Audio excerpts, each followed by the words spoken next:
and welcome to an interview with our CEO and co-founder, Dan Anderson. Thank you. Welcome, Dan. It's so great to have you here. It's great to be back as well. I've been travelling and hitting the road hard. Yes, as you always do. I wonder how many countries you've actually been to just this year. Oh, don't. We worked out my travel schedule for last year and we didn't share it with my wife because it was too many countries, too many weekends. But that is the nature of the beast and we do it with pleasure. But it's a bit brutal. We're in May now. There's been Dubai and there's been Philippines. Bali, Thailand. I'm going on a trip this week to Dubai, Thailand and Egypt, all in 1 week. I just came back on Monday from USA. So it is, be careful what you ask the gods for, because they are sure to give it to you. And I always wanted to have a global business. And now you have it. It's bizarre. It really is bizarre. It really is bizarre. But it's great because you're out there, you're speaking with the members, you're speaking with new people. Spreading the powerful message that Leo has. Well, we kind of have to be, we kind of have an internet base and we have online products and we have sort of seminars and things that we do. But that high touch is important as well because people need to meet me and Atif. They need to press our hands and look us in the eye. There's still people who are very, very concerned about is this legitimate if it's all online and we're going so fast and spreading across the world. So we kind of have to anchor that up by getting out into the markets, you know? Yes. Well, we're very privileged to have you, I think, as our CEO. Really? Yes. And you're someone, personally, I can say, who leads by example. You're always the first to congratulate people when they've done well and recognise their achievements. Try to, of course, yeah. I was writing an email just today. One of the things that we did was created these value sets when we started Leo, so our 5 core presuppositions. One of the ones there that is kind of a bit fluffy is the true success causes no harm. And one of the things that sort of occurred to me was that as we grow as an organization, our success shouldn't sort of harm in the sense of leaving people behind. And I was looking at sort of how we act as an organization. And I sent a message to the board and I shared sort of some thoughts around that. Because as we get more successful, it's very easy to throw out the family business and throw out the family feeling and the caring attitude that you naturally get in a small team. As the team gets bigger, it gets more impersonal. And it's very important to not lose the baby when you throw out the bathwater and go from one level to the next, you know. Well, yes, and that's one of these traits, I think, that does make you a good leader is the reflection and coming back to those core values, which, thank you for that. No. I've always said and I've always felt that leadership is about thinking and working out what is your bedrock, where do you stand. The cliche is that if you don't stand for something, you'll fall for anything. So for me, in terms of this leadership journey here, it's been very important for me and Atif to ground ourselves in what do we think is important and what do we think is valuable and what do we move towards and what temptations do we try to stay away from, you know? Well, I just really wanted to congratulate you and on behalf of all of Leo, our members out there, on this nomination. So you've been nominated for the Leadership Award for the DSA, the Direct Selling Association of the United Kingdom. I don't know how that happens. I'm sure it's a fix one way or the other. But no, it's very flattering because we are such a young company. So I guess we must be doing something right to be there. Yes, so you have been nominated alongside someone from Avon, and Avon has been around since 1886. I know, it's a long track record. Even in the UK, they've been here forever. So yes. They are the company that is foremost in the industry, really. Just when they're having some problems and challenges now, but nevertheless, their track record is enormous. It is, and the other nominee is from Forever Living Products, which is another very stable, very strong company. They've been around since the 70s. Correct. Yeah, exactly. Yeah. So I think this is testament to the powerful force, the leadership. This is the reason why I think you've been nominated for it, even though it's only been 4 years. This company is international. You reflect upon what you've been doing, you evolve, you change, and listen to the people that you're working with. Well, I think that these leadership awards are kind of misleading in a sense, because they kind of highlight the leader and sort of the person. But it's the same in our business, that someone who achieves a big P&R plan, they're doing that because they're standing on the shoulders of giants in terms of their team, if you like. And so no one gets there on their own strength, their own charisma, their own thing. They're always doing that as that. So if I reflect on being awarded as a leader, it's only because I'm surrounded by such phenomenal, strong people, powerful people, charismatic, good leadership people themselves. People like Atif and Geraldine and Sohail on the board level. People like you working in the communications division. The people filming this thing here. They're all people that kind of go that extra mile. So I wouldn't take too much credit for myself, really. So were you especially surprised to receive this nomination? I was actually astonished because I had no idea that it was going on. I think someone in Leo put forth my name. Having said that, I was still absolutely astonished that I actually made it through to the finalists and the top 3 there. So I thought I'd share a little bit with you of actually what some people have said about your inspirational leadership. So there's a little bit from a few names that you will know. From our Leo Products Director and Consultant, from Ursha. So my first impression was, wow, this is a true leader. Dan always showed his passion and what he stands for, sharing his rich life experience in a very humble way. People are simply drawn to follow him, and he is drawn to build people up, help them grow, follow their dreams. Dan is open and transparent, true to himself, and has the ability to create an atmosphere of certainty and trust. That's amazing. Then from Jeff Round, our Global Marketing Manager here at Leo. Dan lives and breathes the Leo precepts, the ones you referred to before. His vision of Leo is enacted by him every day in all that he does. Dan is true to his beliefs. He walks the walk, as we say here. Oh, bless him. Yeah. And your executive assistant, Athena Aphrodite, which I think she would know a lot about kind of how you are, dealing with you on a daily basis. Okay, fine. This is so embarrassing. Carry on. Working with Dan on a daily basis as his executive assistant, one can only be inspired by his leadership skills. He is objective, reasonable and fair, and never blames anyone. He takes difficult situations as part of the journey and learns from them. He maintains high standards and is also proactive to continue achieving higher goals, to continue learning and teaching others to achieve for the greater good for all. He believes in himself, believes in the company, the products or services, and the people, thus showing Dan is definitely an inspirational leader. Oh, bless her. Yes. And then the last. I saved this one to be from one of our Leo members. In the Philippines, we have Rachieli David. Mr. Dan Anderson, for me, is a visionary. He can see far and beyond the present of what his company will be. With strong will and a compassionate heart, he is sure to lead his people to greater heights. I am honoured, she says, to have known Mr. Dan Anderson because he has had a very positive impact on where I want my future to be heading. And I love this phrase. She says, he is a lighthouse for many people. Oh, bless. That's just wonderful. For you? Well, I don't know what to say, really, but it's humbling, really. I kind of just do what I do, honestly.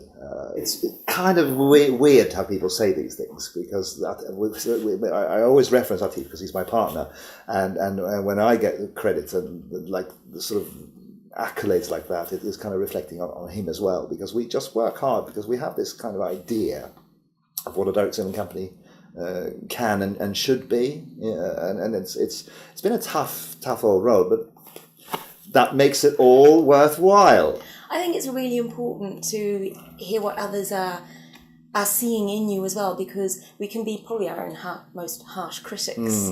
I kind of do have this sense that life is very short. And not that I especially aspire to be a leader. I think that kind of just comes with the aspirations that we have. But life is short, and we're going to be dead for a long time. And I've always had that thing There was a guy called Carlos Castaneda, who was a Mexican, who wrote this book on how to live your life, etc. And he said that you should live with death as your advisor, which is very morbid to sort of say, but life is short and we're going to be dead for so long, and we kind of have to make it worthwhile in some way. So that's some of your inspiration for Yeah. forging ahead and doing things in a big way. It's this notion of lying in your deathbed at the end of a long and hard life, because we're all going to have a long and hard life, hopefully, and looking back on your life and being pleased with what you see and being proud of what you see on some level, which has always kind of, since I was a teenager, driven me to do the best I could, at least. So you've heard from some people who have been inspired by you. You mentioned also this gentleman who wrote this book, but there have been other inspirational leaders, and why were they inspirational to you? One of the things I think that is to learn from other people and their experiences. And my distillation of all of that is kind of that when you're on fire with what you're trying to do, people will come from miles to watch you burn. And I think network marketing and direct selling is this amazing place where you can create something out of nothing but your enthusiasm. It doesn't take anything except a passion to make something happen. So our leaders in the field of Leo inspire me. Someone like Rachel, like you mentioned in the Philippines, she's an inspirational leader. She has a gentleman in Vietnam called John, who's inspirational, and some of the price that he's paying to build up his Leo business is phenomenal. Some of the people who are coming to us now from some ill-advised scams that they've been involved in, like OneCoin, for instance. They're coming here and they're absolutely on mission with Leo because they see that we're transparent, that we're long-term, we're legal, we're compliant, we're trying to build a real business. And they kind of say things like, where have you been? Because this is the sort of business that I've always been looking for. And it's not difficult to do. It goes back to kindergarten principles, to just tell the truth and do the best you can. You know, if you run your life the way that we teach our children to be honest, upstanding people, we can do the same as a company. So for me, the inspiration is in the little things, and really the little people.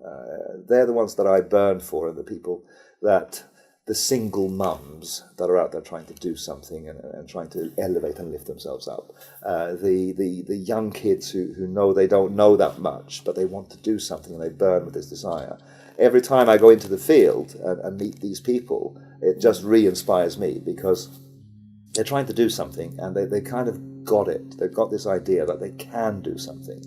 And network marketing then and direct selling has this ability to fire people up in that sense. It has that ability to ignite people back with their life's passion, with what they want to do.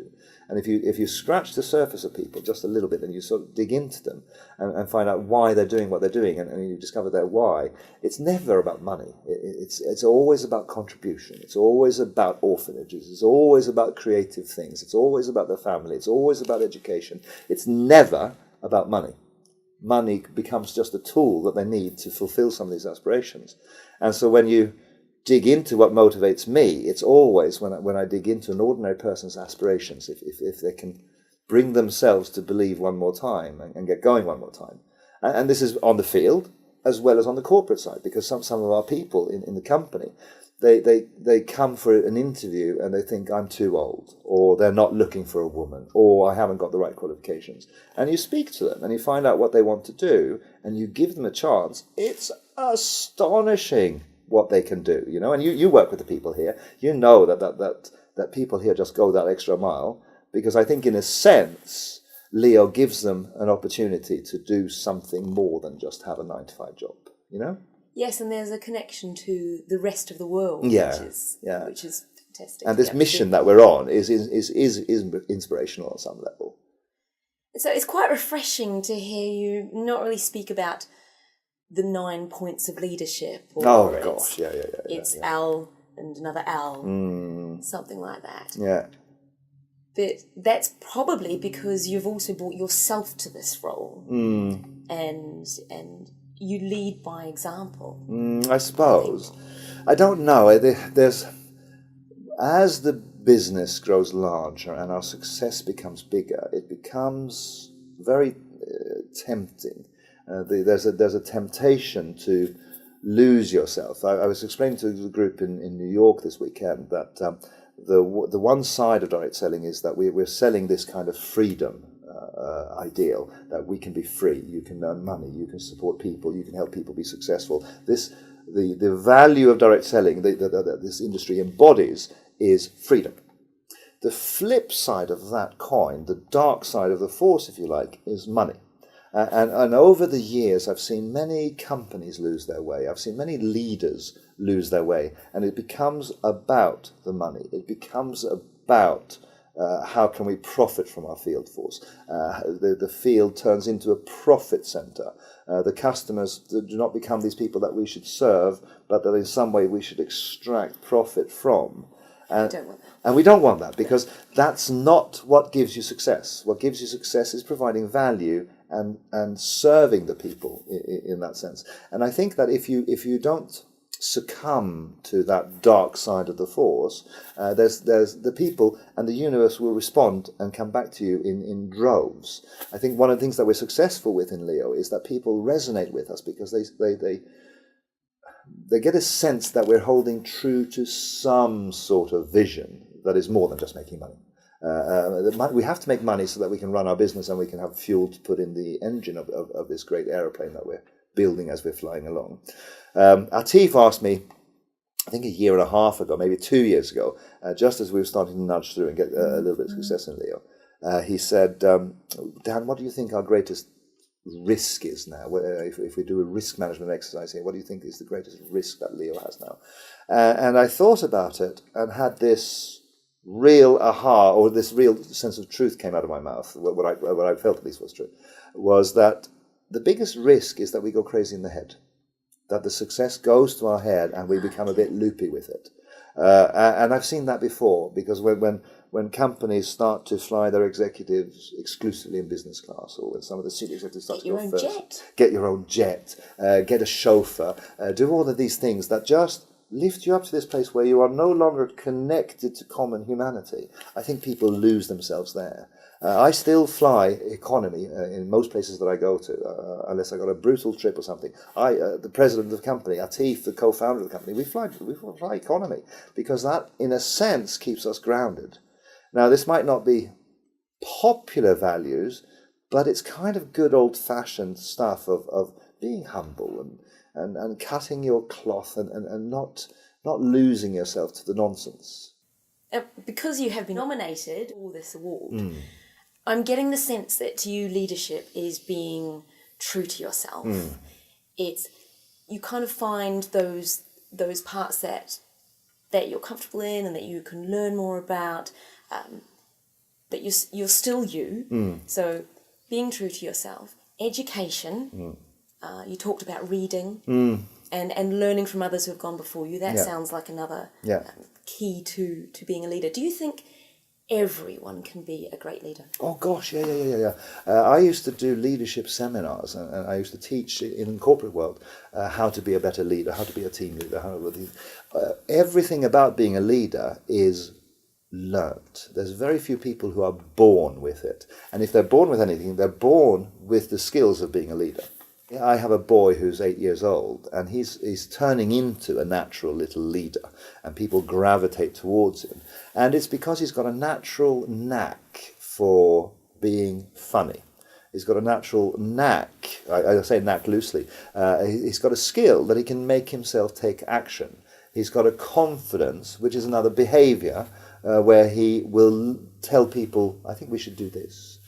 He's got the confidence to put his hand up on the football pitch and say, pass to me, because I can score a goal, kind of thing. And I think a lot of people think only people like that can become leaders. Yeah, no, absolutely not. I think absolutely that everyone can become a leader, because, and actually are a leader.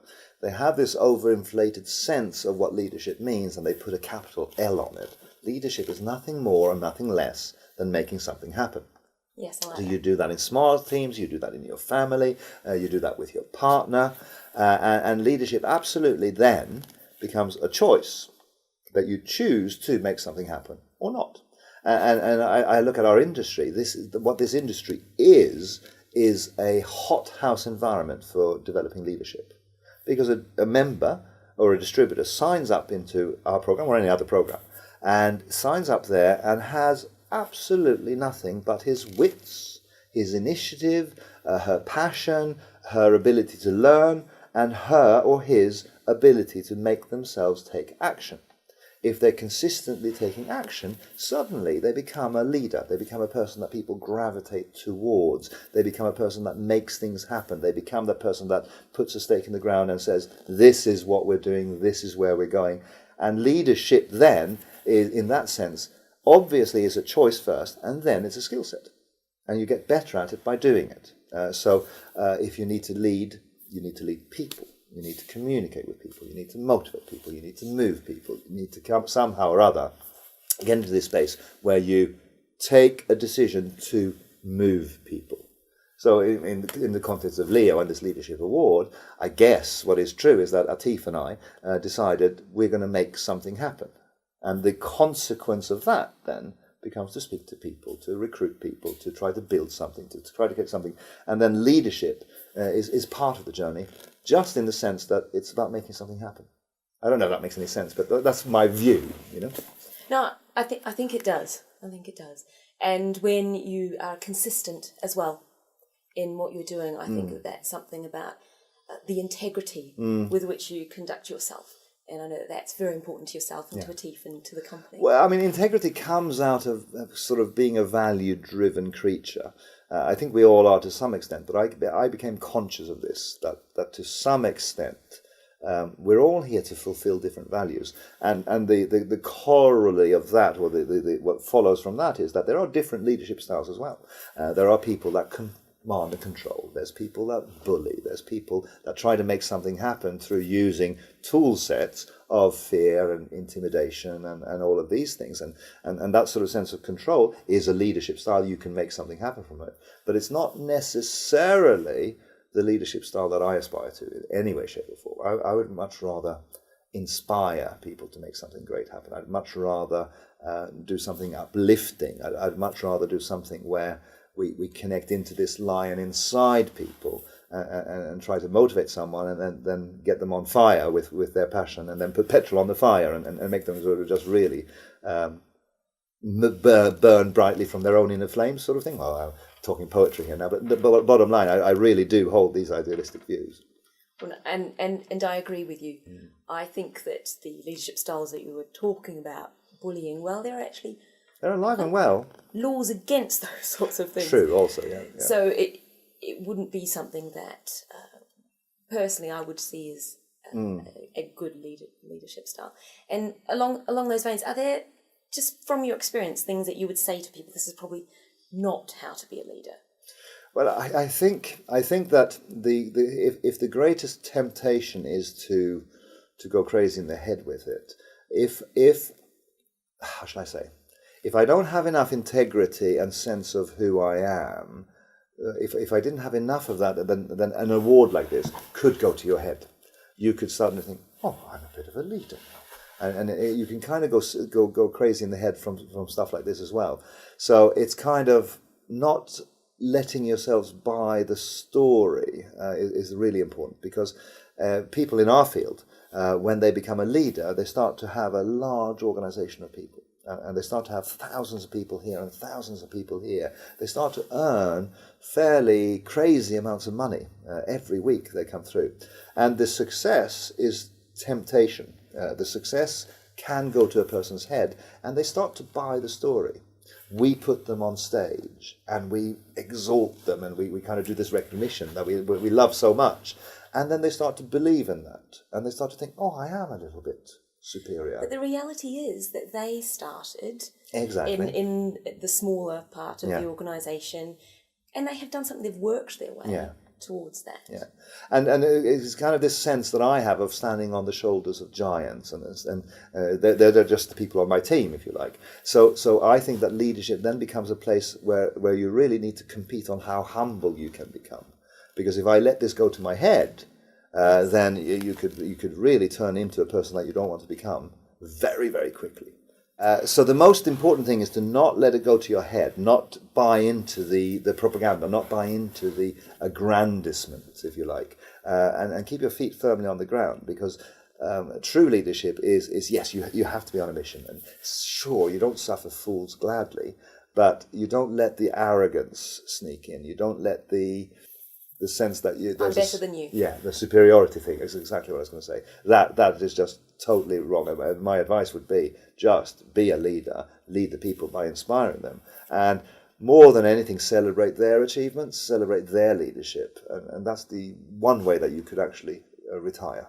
Because if you build a good enough team of leaders, then suddenly you've got something that has its own life. So like I say, when I come back into the office and I get surprised and delighted with what people have done, that's good, because that means that we're creating a machine here that has its own life. And that's ultimately what entrepreneurship is about. That's ultimately what business is about, of creating leadership.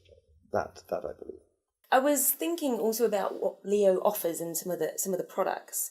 And I know that we create a unique space for the members at the Dubai Executive Trip. Yes. Where the focus is on leadership. Mm-hmm. Will you tell me a little bit more about that? Well, it's kind of this leadership journey that because both Atif and I have been field leaders as well. We built organizations back in the day. We kind of know, from our references at least, what a leadership development journey it is. In other words, we know what a leader goes through as he starts as a very insecure distributor, becomes a team leader, suddenly starts to develop, and suddenly he's leading an organization, he or she is leading an organization of thousands of people. There's a critical point there when, in our plan, a person gets to the executive position. Because now he's built a big business that has got the good stuff in there. It's got the duplication, it's got the recruitment stuff going on. But the next part of the journey for him is exactly this, is to create leaders. So he's got to help other people become executives. And so Atif created this program. It's really been his baby. And I applaud it because it's this recognition that we actually have a duty as an organization to help our leaders develop into leader of leaders. So we take people to Dubai because, frankly, we want to blow their brains a little bit.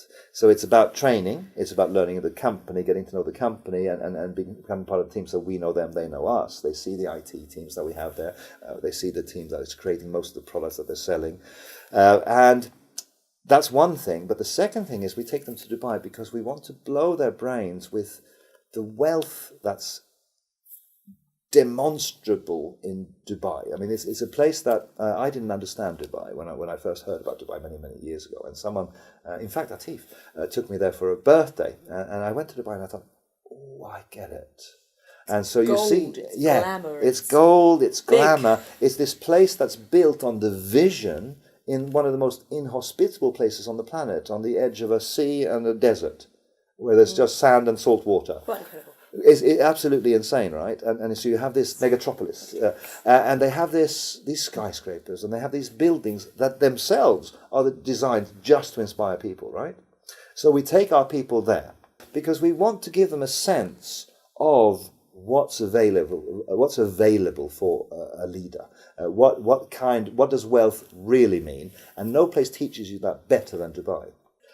So what we've seen is that our leaders have come back from the executive trip. They've gone back to their home markets, in some cases to quite poor countries, in other cases to developed countries like Sweden or USA, and suddenly they see a bigger picture even there because Dubai is that extraordinary.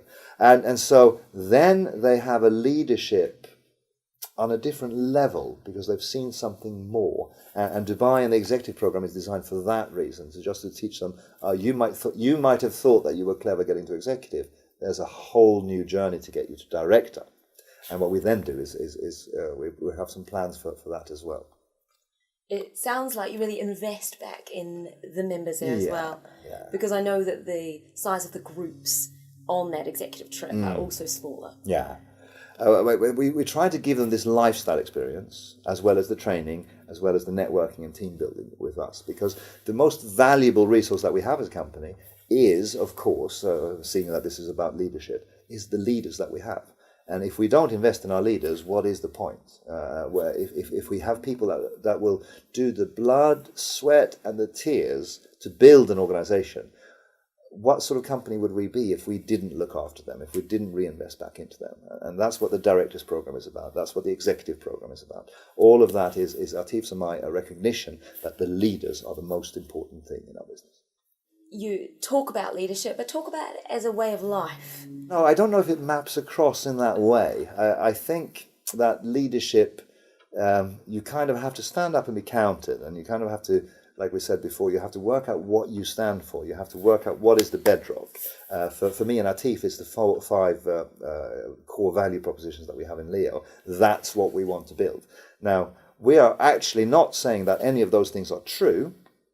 What we are saying is that we hold them to be true. And on the basis of holding them to be true, we can kind of act within a certain frame. If we hold it to be true that true success causes no harm, then we won't go out of our way to try to kill people on the way up. We won't try to be greedy. We won't try to self-serve. If we hold it true that there's a lion inside everyone, then we speak to people in a different way. We don't look at little people anymore. We say, oh, he's got a lion inside him as well. Better be respectful here.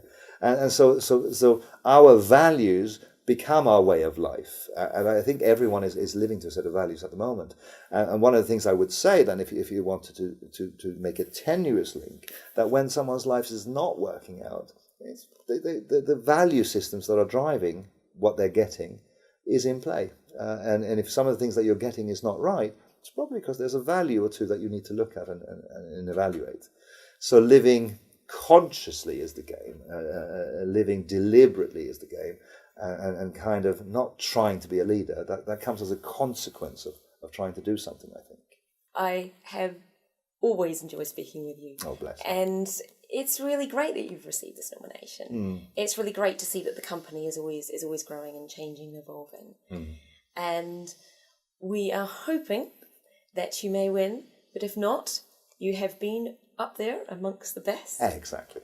This year. Fine. And for being such a young company. I just that is the accolade. I mean, that is what is reflecting well on Leo, that the industry is kind of looking at us and is willing to entertain an award like that, because it's all very well having nice flowery stuff written about us, but the DSA, the trade body that we have here in the UK, there's an old body that's been around the block a few times. They know what good looks like. And they can smell bullshit when they hear it as well. So the fact that they were willing to put my name down there is a credit to Leo. I have to say that. It'd be quite a tough judging panel. Oh, definitely, yeah. So it's fine to get to the top three. I'm absolutely delighted just with that.